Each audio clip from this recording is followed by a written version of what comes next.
अस्सलाम वालेकुम, आप सभी का खैर मक़दम है आपके अपने YouTube channel scan Urdu literature पर। आज के वीडियो में अभी हम मॉक टेस्ट देखने वाले हैं और ये टीजीटी, इसके अलावा यूजीसी नेट और दीगर स्टेट लेवल के एग्ज़ाम्स जितने भी होते हैं उनके लिए हेल्पफुल वीडियो रहेगी। उम्मीद करती हूँ कि आपको इससे इम्तिहान में हेल्प मिलेगी ज़रूर। तो बेसिक क्वेश्चंस हैं उसे ही देखेंगे हम। तो आइए शुरू करते हैं आज की वीडियो शुरू करने से पहले अगर आप चैनल पर नए हो तो चैनल को सब्सक्राइब करें, बाजू बेल आइकन पर प्रेस भी करें ताकि जब भी न्यू वीडियो अपलोड हो नोटिफिकेशन सबसे पहले आप ही को मिले। अगर आपको लगे कि ये किसी और के लिए भी हेल्पफुल हो सकती हैं तो ज़रूर से शेयर भी करें। तो पहला क्वेश्चन बताना है। तो आखिरी तोहफा ये अफसानवी मजमुआ है प्रेमचंद का। हम दूसरे ऑप्शंस को स्किप करते हुए आगे बढ़ेंगे ताकि वीडियो ज़्यादा लंबा ना हो।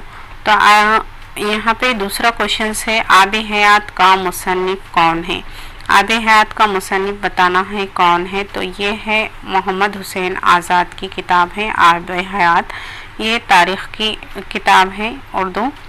आगे देखेंगे तरक्की पसंद तहरीक किस सदी की तहरीक है। हमें बताना है कि तरक्की पसंद तहरीक किस सदी की तहरीक है। तो ये तरक्की पसंद तहरीक ये 19वीं सदी की तहरीक है और पहली सदारत तरक्की पसंद तहरीक की पहली सदारत की थी प्रेमचंद ने लखनऊ में। आगे है यहाँ पे मकर शायराना की शायर के कलाम की खुसूसियात करार दी गई हैं। तो मकर शायराना के तौर पर जाने जाते हैं मोमिन। और ये है गुंज हाय गिरा माया किसकी तसनीफ़ है। ये बताना है कि गुंज हाय गिरा माया किसकी तसनीफ़ है। तो ये है रशीद अहमद सिद्दीकी के खाकों का मजमूआ है और इन्हीं की तसनीफ़ है। फैज़ू किस नावल का किरदार है। ये बताना है इसमें कि फैज़ू किस नावल का किरदार है। तो फैज़ू ये है उमराव जान अदा का किरदार है। ये नावल है उमराव जान अदा, मिर्ज़ा हादी रुसवा की नावल है ये। और फैज़ू इसमें एक डाकू का किरदार है फैज़ू नाम का। आँख का दरिया ये है आखिरतुल ऐन हैदर का और ये है टेढ़ी लकीर इस्मत चुगताई का है। मैदान अमल ये प्रेमचंद का नावल है। आगे है शरीफ ज़ादा किसकी तसनीफ़ है बताना है। तो ये मिर्ज़ा हादी रुसवा की ही तसनीफ़ है। और यहाँ पे ये सवाल है ख़ुनूती शायर किसे कहा करार दिया गया है।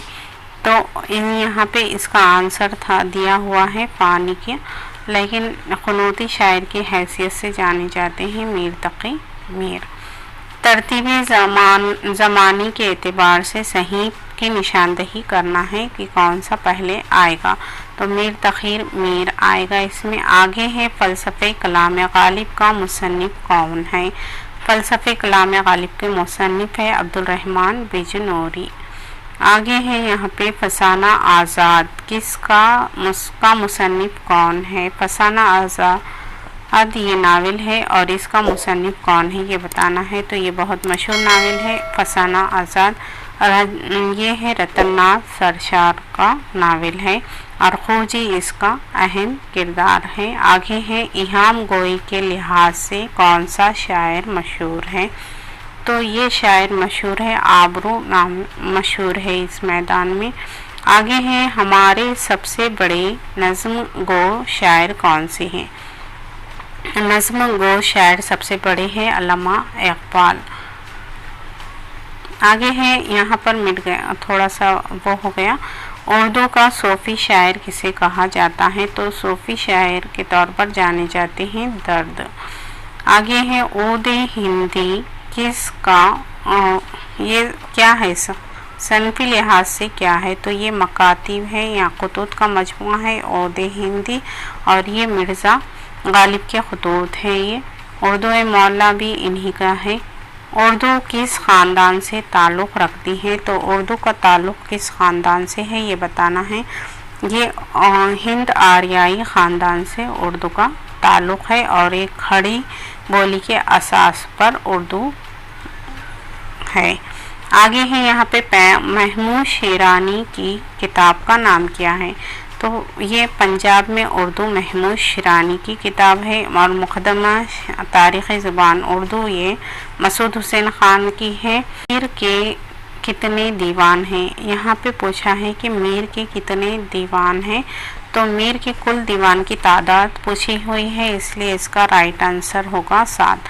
اگر اردو دیوان کی تعداد بولتا تو 6 ہوتا، اور فارسی کا 1، یہ دونوں ملا کر 7 ہوتے ہیں، لیکن یہاں پہ دیوان کی تعداد ہی پوچھا ہے۔ نکات الشعراء کس کی تصنیف ہے؟ تو نکات الشعراء میر تقی میر کی تصنیف ہے، اور یہ اردو کا پہلا تذکرہ ہے۔ آگے بڑھیں گے ہم۔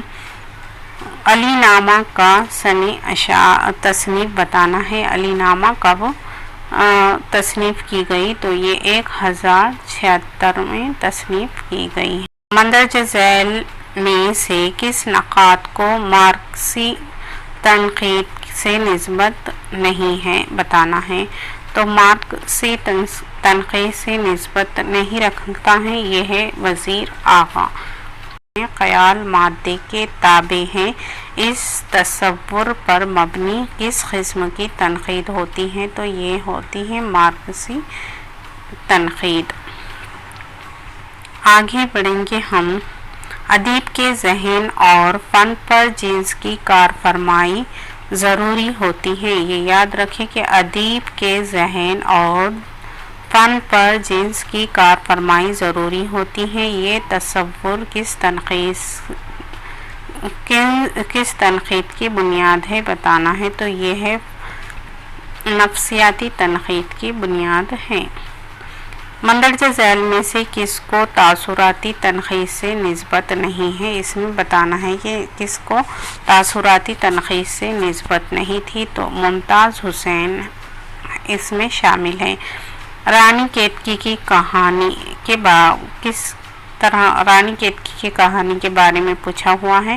تو یہ فارسی میں ہے، یا فارسی آمیز اردو میں ہے، یا پھر فارسی اور سنسکرت الفاظ سے آ رہی ہے۔ تو اس کا رائٹ آنسر 3 ہی ہوگا، یہ فارسی اور سنسکرت الفاظ سے آ رہی ہے۔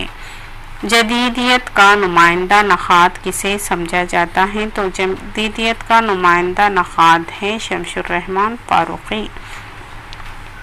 آگے ہے گلشن ہند کس کا تذکرہ ہے؟ گلشن ہند یہ ہے مرزا علی لطف کا تذکرہ ہے۔ اردو معلیٰ کس کے خطوط کا مجموعہ ہے؟ تو اردو معلیٰ یہ غالب کے خطوط کا مجموعہ ہے، اور یہ نیٹ کے سلیبس میں شامل ہے۔ یہ ناول آنگن کا خالق کون ہے یہ بتانا ہے؟ تو خدیجہ مستور یہ ناول آنگن کا خالق ہے۔ تیسرا کوشچن ہے لسان العصر کس شاعر کو کہا گیا ہے؟ تو لسان العصر یہ کہا جاتا ہے اکبر الہ آبادی کو۔ مرثیے کے لیے مسدس کا استعمال کس دور سے شروع ہوا ہے؟ کس کے دور سے شروع ہوا ہے مسدس کی شکل میں مرثیے لکھنے کا آغاز؟ تو یہ ہے میر و سودا کے دور سے شروع ہوتا ہے۔ پریم پچیسی مجموعہ کس کا ہے؟ یعنی کس صنفی لحاظ سے کیا ہے یہ بتانا ہے؟ تو یہ پریم پچیسی یہ ہے پریم چند کا ہی ہے، افسانوں کا مجموعہ ہے، اور 32 بھی اسی طرح سے ایک ہے، اسے بھی یاد رکھیں۔ دل گداز کس کا رسالہ ہے؟ تو یہ شرر کا عبدالحلیم شرر کا رسالہ ہے دل گداز۔ انارکلی کو اسٹیج کرنے میں کیا چیز مانی ہے؟ تو یہ اس میں ہے رکاوٹ بنی، تو یہ ہے پال تہذیب کی عکاسی۔ آگے ہے کس نے کہا تھا اردو برج بھاشا سے نکلی ہے؟ یہ نظریہ کس نے پیش کیا کہ اردو برج بھاشا سے نکلی ہے؟ تو یہ محمد حسین آزاد نے کہا، اور ان کی کتاب آب حیات میں یہ کہا گیا ہے۔ آگے ہے تبازات داستان کون سی ہے؟ یہاں یہ بتانا ہے، تو یہ فسانہ عجائب یہ تبازات داستان ہے۔ زمیندار کے مدیر کون ہے؟ تو زمیندار یہ ایک اخبار ہے، اس کے مدیر کون ہے بتانا ہے؟ تو یہ اس کے مدیر ہے ظفر علی خان، اس کے مدیر ہے زمیندار کے۔ منشی سجاد کے اخبار کا نام کیا ہے؟ تو منشی سجاد ان کے اخبار کا نام ہے اود پنچ، یہ ان کے اخبار کا نام ہے۔ گردش رنگ و چمن کس کا ناول ہے؟ تو یہ قرۃ العین حیدر کا ناول ہے گردش رنگ و چمن۔ غالب کے تمام مدون اور غیر مدون کلام کو مرتب کون کرتا ہے؟ تو یہ انہیں مرتب کرنے والے ہیں امتیاز علی عرشی۔ امید کرتی ہوں کہ آپ کو ویڈیو اچھا لگا ہوگا۔ پھر ملیں گے انشاءاللہ کسی اور ویڈیو کے ساتھ، تب تک کے لیے